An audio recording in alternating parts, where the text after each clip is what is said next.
ఇప్పుడు నువ్వు ఎక్కడో కూర్చొని వాక్యం చూస్తుంటావు, లేకపోతే ఏదో సెల్ ఫోన్లో చూస్తుంటావు, సడన్గా ఒక మెసేజ్ వచ్చింది, ఒక వాక్యం వచ్చింది.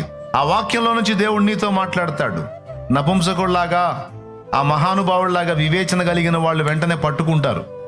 ఈ వాక్యం ఏంటి, ఈయనెవరు, ఈయన గురించిన సమాచారం నాకెందుకు వచ్చింది, ఇందును గూర్చి దేవుడు నాతో ఏం మాట్లాడుతున్నాడు అనే ప్రశ్న జ్ఞానవంతులు వేసుకుంటారు, ఆ సోదరులు వదిలేస్తారు.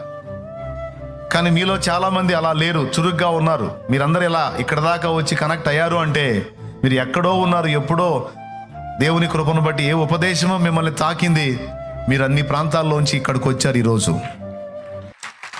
చాలా ఊళ్ళ నుంచి వచ్చారు. దేవునికి మహిమ.